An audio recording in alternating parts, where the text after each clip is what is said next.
There is a big difference, a huge difference between reading the Bible and just hearing about God and experiencing God himself. Seeing him actually there around you doing things. Huge difference between those two things. Earlier today, if you were here just before church started, we always have this little time called Connect and Share. And Taya, who's not in here, she's up with the kids right now, but so we won't give her a round of applause because she can't hear us. But Taya was sharing some God stories. Those were amazing stories, things that God has done in her life. Now, Taya also shared in that time that she did not grow up in a Christian household.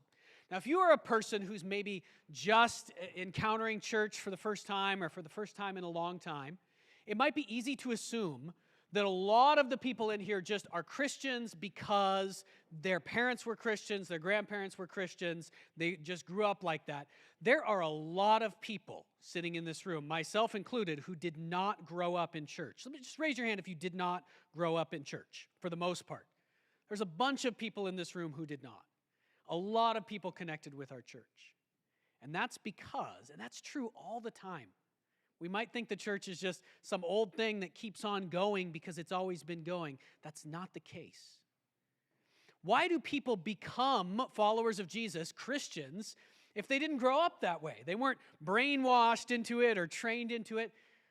Very often people become followers of Jesus because they meet Jesus. That's why. Because he shows up in our lives in a way that we can't explain in any other way than that it turns out God is real, an actual real person.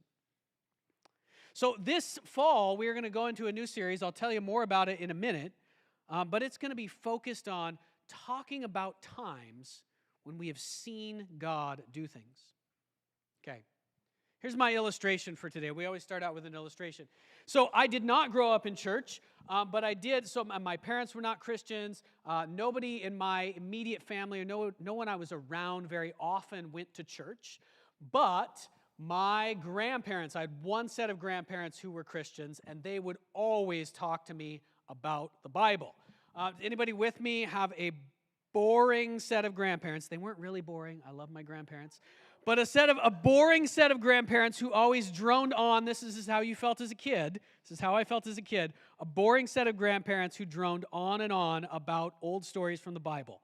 Anybody with me? Oh my goodness. So this is just a picture to give you a feel for one day in my life. One time I went on a road trip with my grandfather. Okay? It was actually a road trip. I grew up in Washington State. My grandfather lived in California. It was a road trip to British Columbia, actually. It was a road trip to Trinity Western University.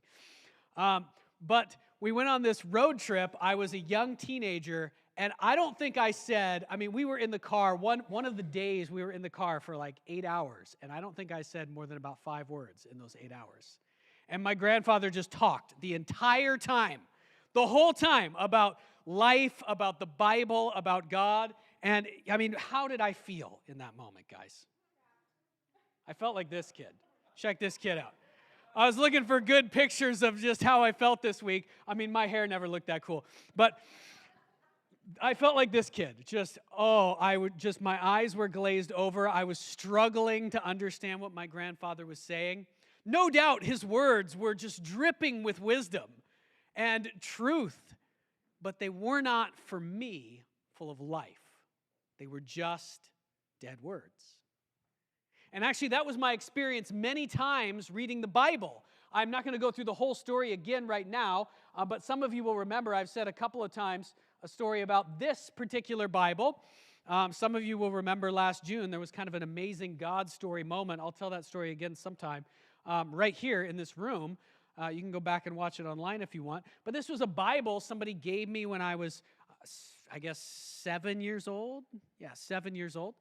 And I tried reading it as I grew up many times. Often I did it as a deal with God. Anybody ever try to make a deal with God? God, if you will just please help me, pass my test. Or please help me, not be embarrassed at that thing I have to do next week. Or please give me that thing that I really want. Then I will read one whole chapter of the Bible. I promise you. A whole chapter. which seemed so long to me because it was so boring. So if the thing happened, I would go fulfill my duty and read one chapter out of this Bible, even though I didn't believe in God really, but I wasn't sure. Okay, and I would read one chapter out of the Bible, and the same thing. I would feel just like this as I was reading it. Like, oh my goodness, okay? And then, fast forward, when I was a young adult, and I had the experience, I was actually reading this same Bible. I was reading the Gospel of Luke, the book of Luke in the Bible, which we're about to go into this fall. And as I was reading that book, I had an experience where God spoke to me in a way that I could not deny was not myself, was something that it was Him. There was no doubt in my mind. And when He did that, when He broke into my life in that way, the Bible completely changed for me. Okay, it's not even primarily about what the Bible says. Listen, what the Bible says is astonishing. It's the greatest teaching that has ever been given to the human race. And yet, the power of the Bible is not in the words. It's in the Spirit of God Himself. And when you see God, once you have an experience like that, the Bible comes to life for you. It's a whole different book than it was. After that time, I was trying to think back to all the things my grandfather was telling me, and those things the things I could remember, which were very few, would just explode in my mind now. The Bible was alive to me. So that's our prayer as we go into this new series. So this fall, the series is called Amazed, okay? Collections from Luke to last week. Now, Luke is a book in the Bible. It's one of the Gospels. So the Gospels are 4 books in the Bible. Say them for me. Matthew, Mark, Luke, and John, okay? And those 4 books are about who? They're about Jesus. So every fall, what we do at Community of Hope is we look carefully into the life of Jesus.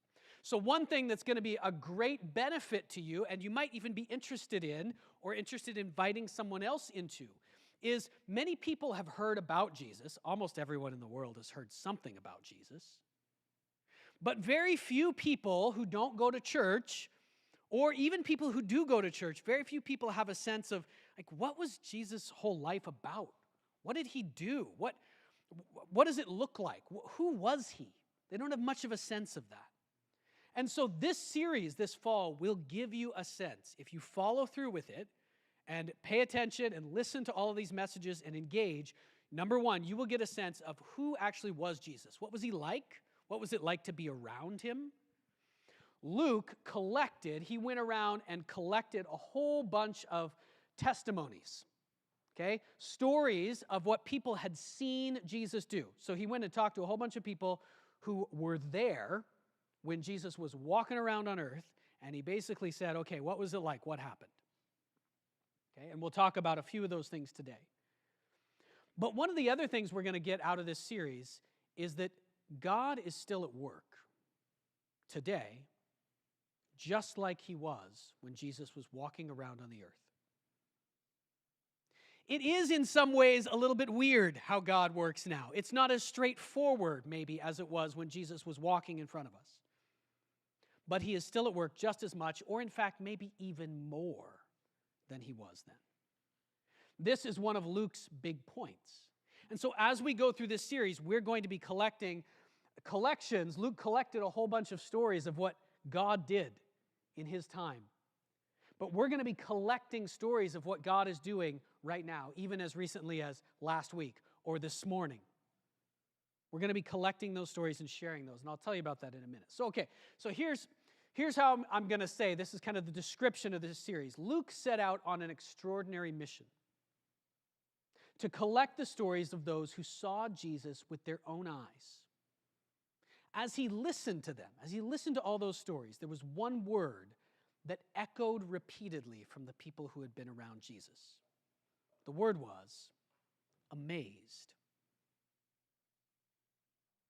Jesus can seem long ago and far away, but Luke learned a secret that is hidden in plain sight, a secret that is still hidden in plain sight.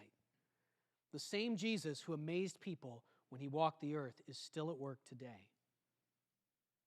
He's journeying with us, He's showing mercy, and He's answering prayer right now.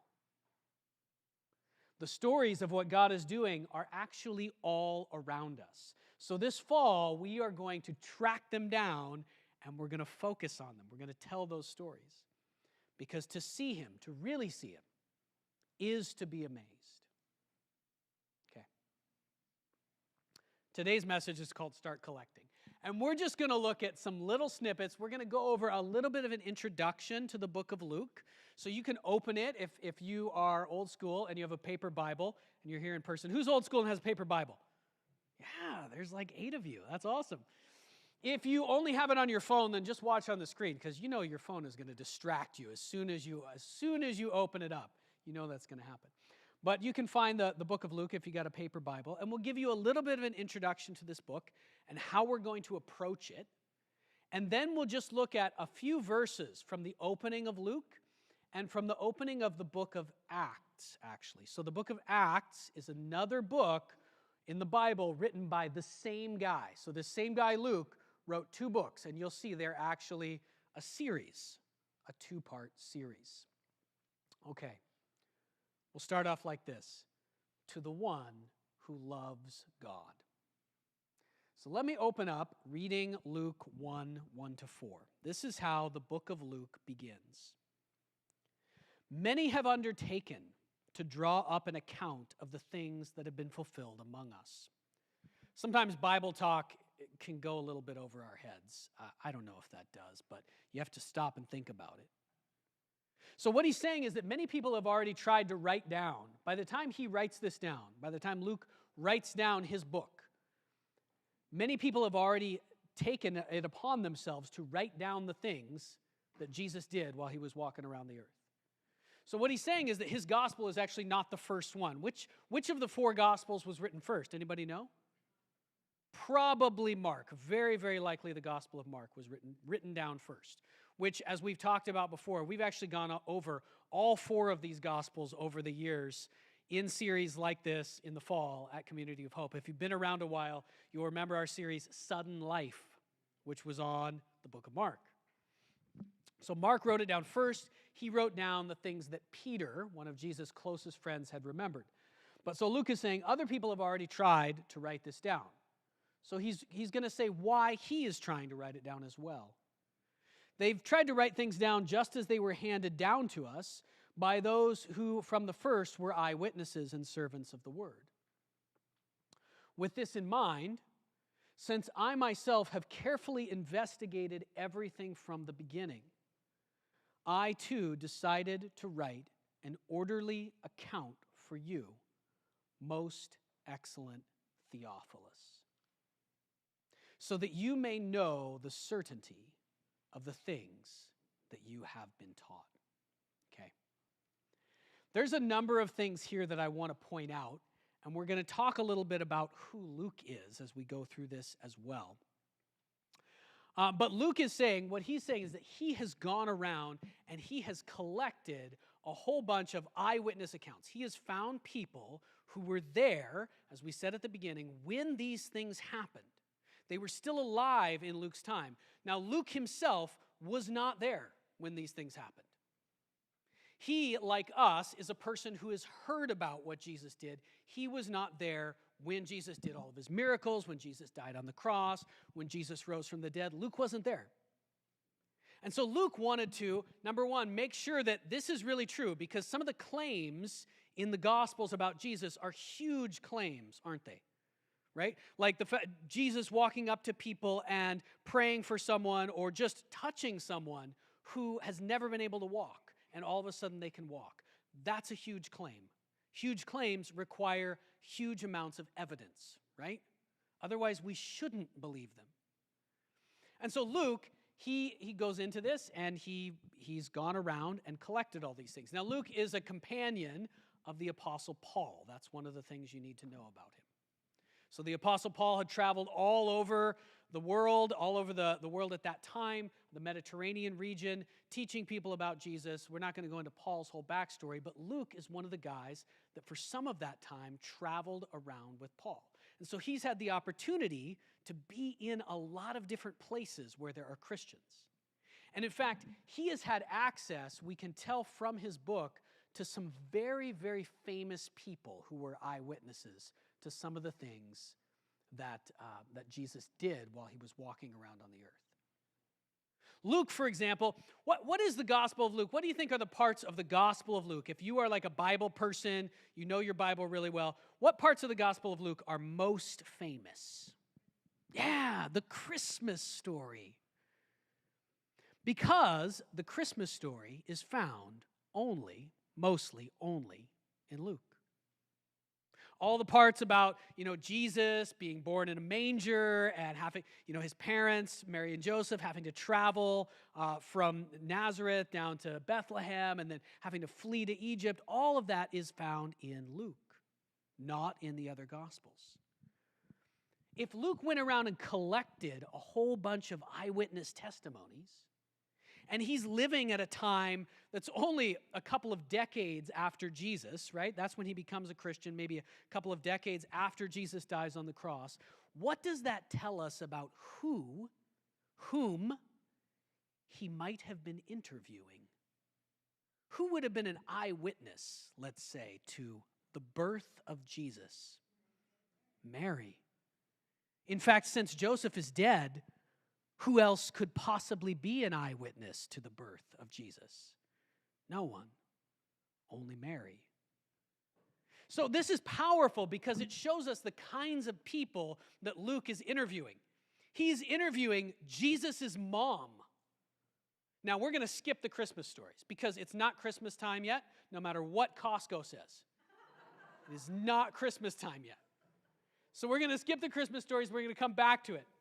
And you can actually see what we're going to do in this series is on the back of your notes if you want to check it out. All the messages that we're going to go through. We can't go through every single piece of the Gospel of Luke. Otherwise, the series would take us 5 years, or it would take us 5 hours on every Sunday to go through. I don't think you guys can hang. Sorry. So number one, the caliber of people that he is interviewing is very high. Number two, I want to show you. This is powerful. Who is this gospel, this book that he's writing about the life of Jesus, who is it written for? Now, there's a debate here, okay? So this is his introduction, basically, this piece that I've told you about. And, he tells you why he's writing this gospel when other people have already written one. He's writing one so that he can collect all the stories together, not just one person's account of what happened, which is essentially what Mark is, for example, or what the Gospel of John is. One person's account, who was there, of what happened when Jesus was around. But he's saying, I'm going to collect them all. I'm going to go around and really put time and energy into this and collect all the different stories about Jesus. But he also tells us in here, this gospel is addressed to a particular person, it appears. That person's name is Theophilus. All right, now here's the debate. The majority of scholars, do you love it when pastors talk about scholars? The majority of scholars would say that this was probably addressed to some rich person in the city of Rome named Theophilus, who was sponsoring the book. Basically, he's like the publisher. So he gave Luke the money so that Luke could, go around and do all of this work and be supported. And maybe he's a person who has just become a Christian or is interested in learning more about Jesus. And so Luke is writing this book for this particular patron named Theophilus. I think that's absolutely ridiculous and obviously not what's going on. Now, here's what I think is going on here. And many other people think this as well. What does Theophilus mean? Does anybody know?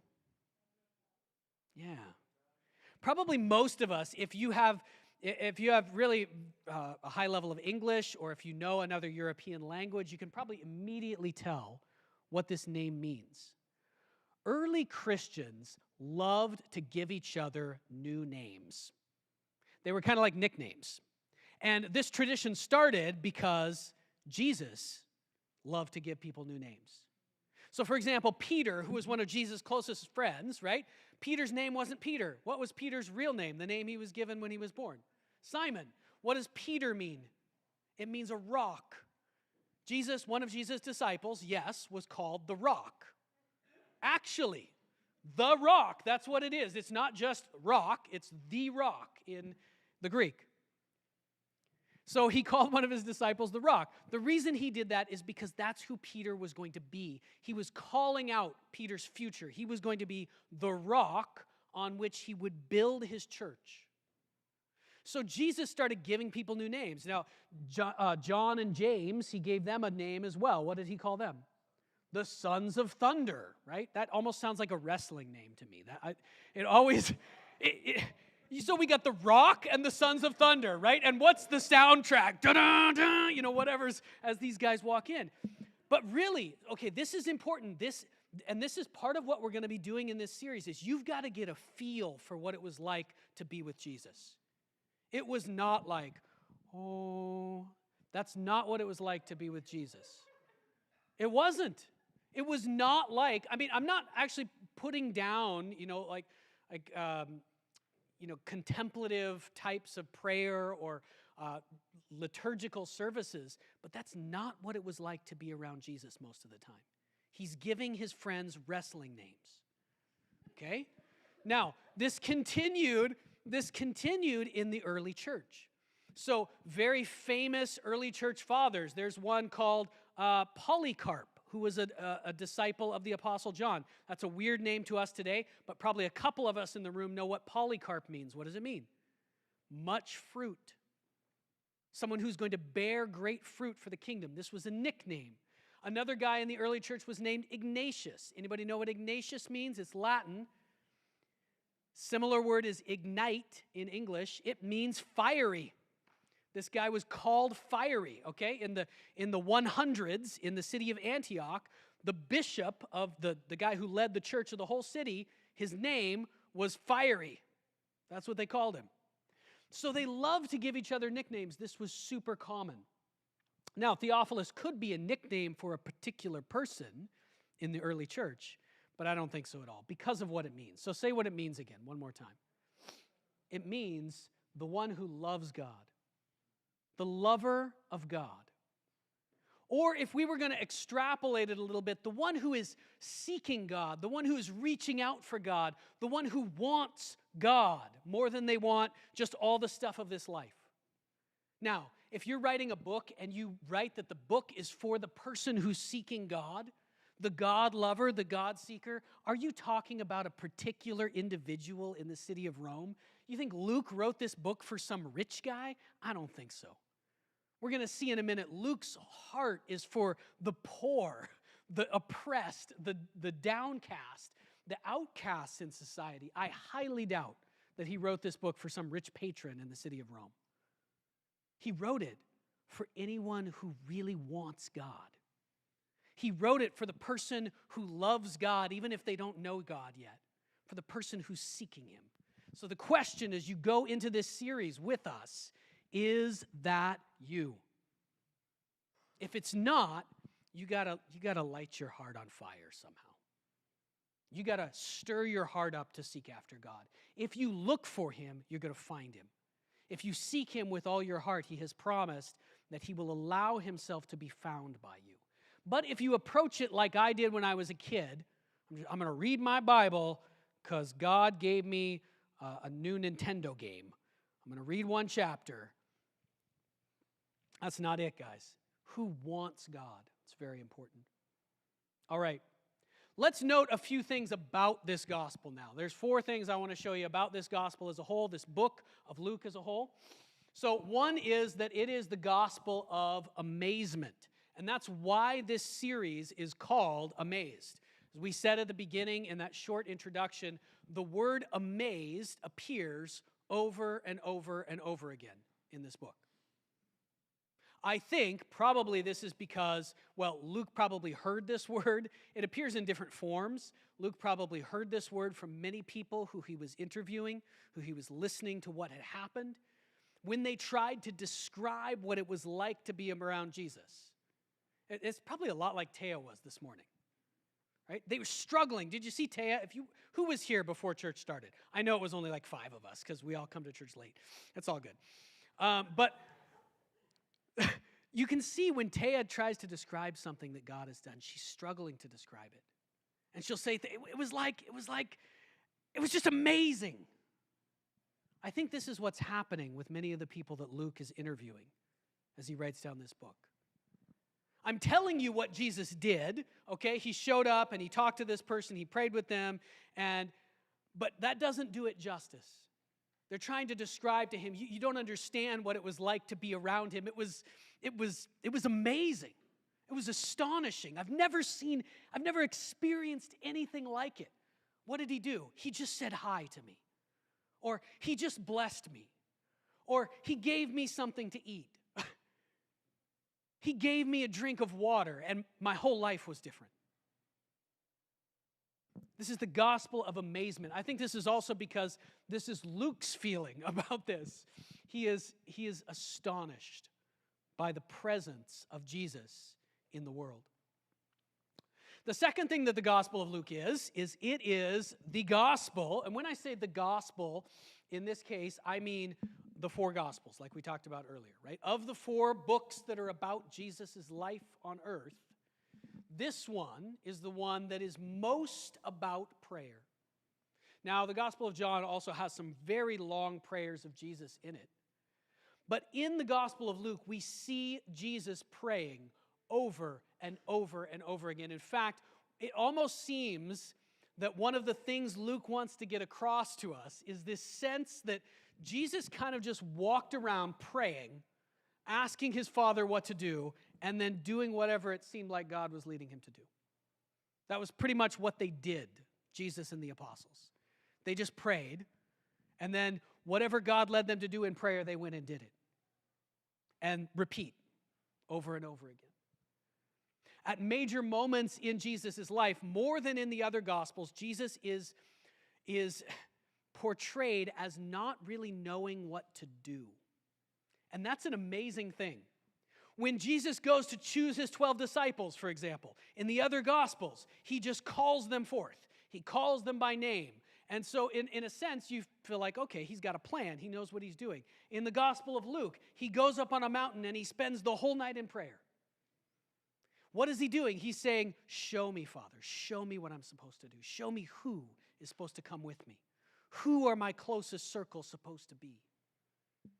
Jesus is shown as the man of prayer in the Gospel of Luke. Luke is also the gospel of mercy. I mentioned it already once. Luke is very, very focused on poor people. He's very, very focused on people who are in the lowest position in society. And actually, this is kind of intriguing. We don't know this for sure, but it is possible that Luke is a freed slave. Check this out. So we know one thing about Luke. If you know anything about Luke, what do you probably know about Luke? He's a doctor. Yeah, this is repeated over and over and over again. And it comes from one particular verse in Colossians, the end of Colossians. So this is a letter that the Apostle Paul wrote to a church. And in the end, there are often, little, hey, say hi to this person for me. And tell this person to go there. And this person is coming to visit you. These kinds of things.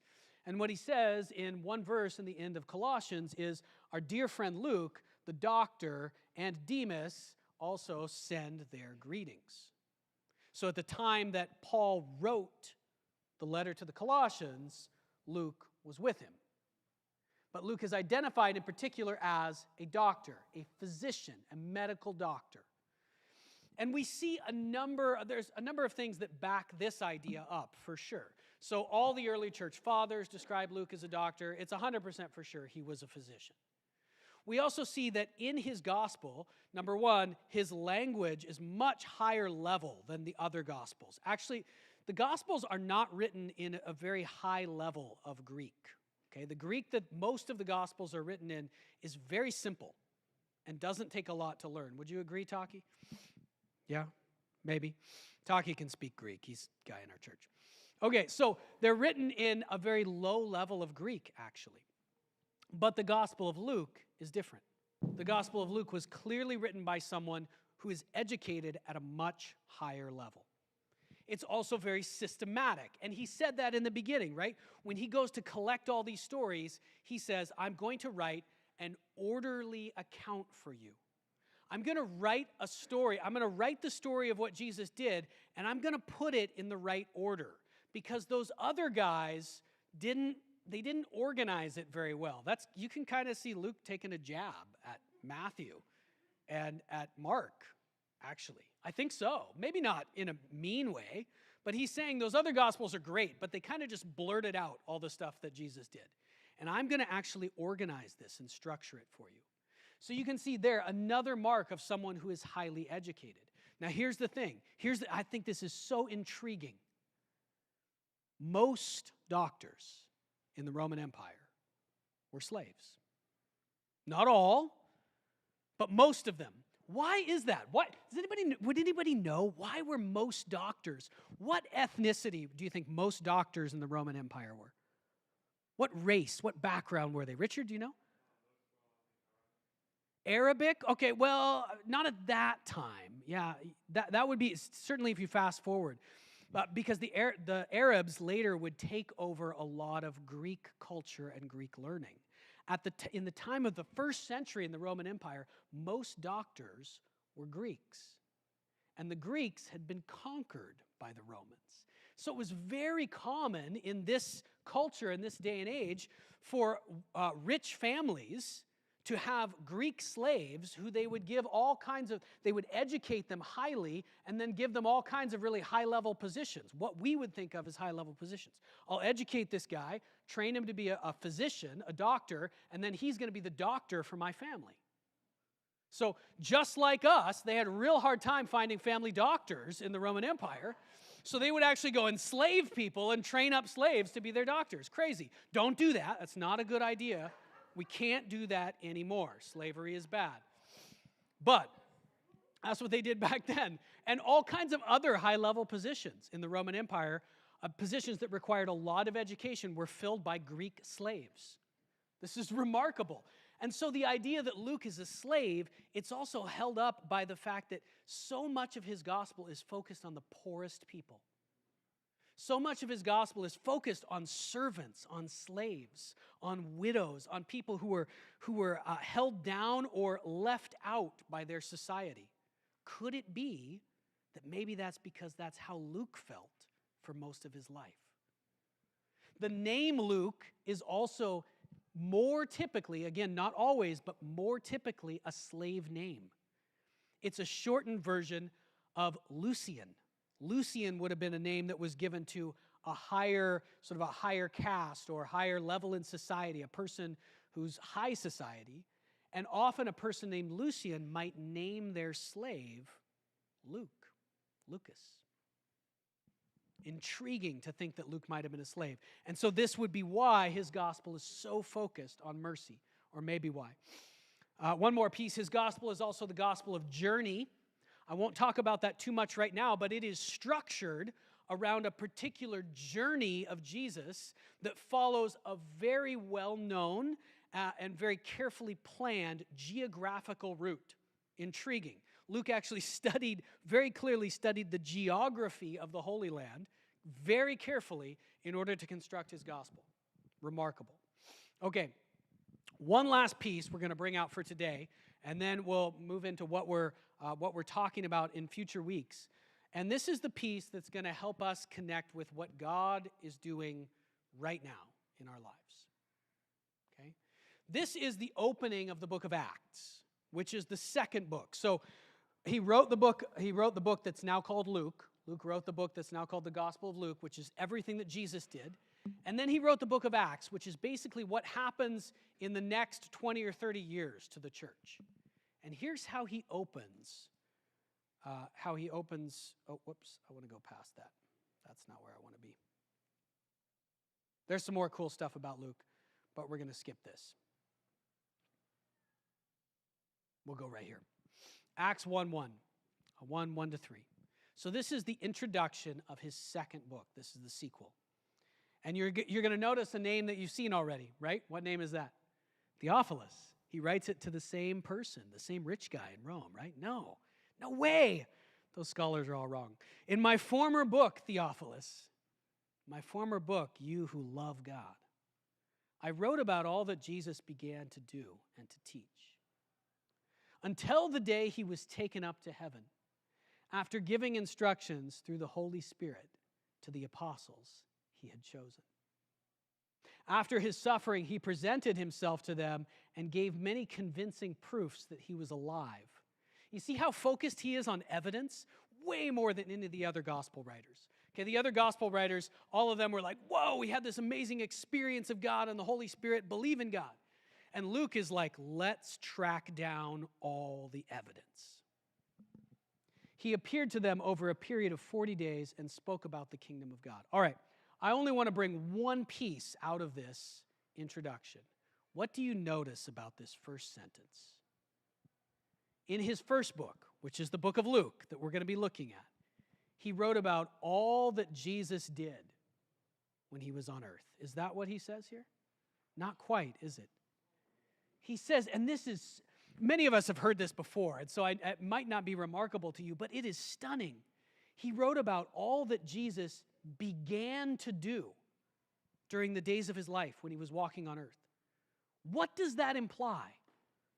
It implies that after Jesus disappeared and went into heaven, he's not walking around on the earth anymore, but he's still what? He's still doing stuff. He's still here doing stuff. In fact, the book of Acts, mainly what Luke is trying to do with his second book is show us all the things that Jesus did after he left. All the things that Jesus started to do after we couldn't see him anymore with our physical eyes. That is stunning. What Luke is saying here, he's trying to subtly get across to us a secret. It is weird, okay? You can't see God. You cannot see him with your physical eyes. But he's here.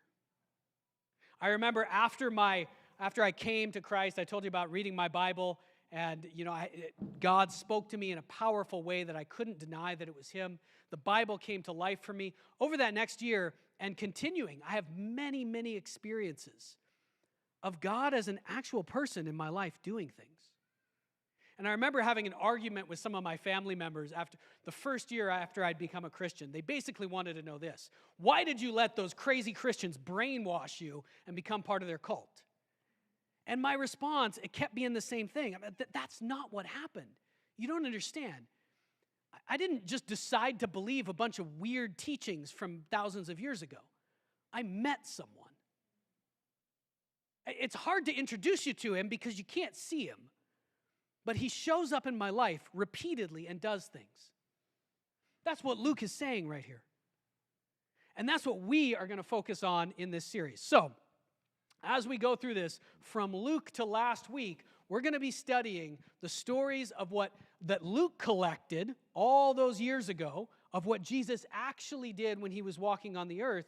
But we're also going to be studying and sharing stories about what Jesus has done just last week. And all throughout our lives. And even some maybe from history after the Bible. Okay? So we are going to be collecting those. And here's how the collection is going to work. All right, there's going to be a theme, number one. You've got on your notes, if you look at these, each week it's got the date. So what day that's going to be. So next week is September 24th. And then it's got what Bible verse we're looking at. That's pretty normal. It's got the title of the message. Next week is Amazed by a Child. And then it's got a God stories emphasis. So what's a God story? Something that God did in my life. Not a made-up story, a true story. Something God did in my life or in the life of someone I know. And each week, we're going to have an emphasis for that week. So next week, we're going to be thinking about stories of what God did when we were children. So this week, I would like you to start thinking and praying about that. What did God do in my life when I was a kid? There might be stuff, if you spend time thinking about it, there might be stuff you've never realized that he did. Big things that he did when you were a child. Okay, and then we're going to collect those stories. So here's what I need you to do. Once God brings to mind something and it doesn't have to be about that particular week's focus. You can give that at different times. But once God brings to mind something that he's done for you or that you saw him do, or even that you know about him doing sort of around you in your life, I need you to do 3 things during this series. Number 1, you have to tell us. By us, I mean the leaders of our church. You can send me an email, say, hey, I thought of this story. I thought of this thing that God did in my life. You can walk up to me in person like a real human being, and you can say, hi, Isaac, here's something God did in my life. You can shoot me a text. You can tell, if you're not comfortable with me because I'm scary, because I'm the pastor, you can tell one of our other church leaders, okay? Maybe the leader of a group that you've joined, or one of the other elders. You can tell Einer. Einer's not scary. Einer, raise your hand. You can tell Einer. Einer's not scary at all. Okay, so tell someone. That's the first thing you need to do. And don't be afraid. We're not going to make you stand up here and share it if you don't want. But the second thing we need you to do is once you've told someone, we're going to encourage you to write it down. Okay, that's what Luke did. He wrote all these things down. If you say, I can't write very well, that's okay. There's lots of ways to get things written down these days. We can help you. And the third thing we need to do is share it. So that means I'm going to bring you up on Sunday morning and you're going to share with the whole. No, it doesn't have to be talking in front of people. Some of us, maybe we will have share from the front during God Stories time, or maybe later in the announcements time during our worship, but it doesn't have to be. Some of these we might just share in written form. Some we might share by video. There's going to be lots of different ways depending on the person and the story. But this is what we're going to do this fall. And I'm just going to ask you to do it with us. Collect these stories. Because if we see what God is doing, not just in the Bible, but right now, then the Bible itself, our relationship with God, is going to come to life. Let's pray, and we'll continue in worship.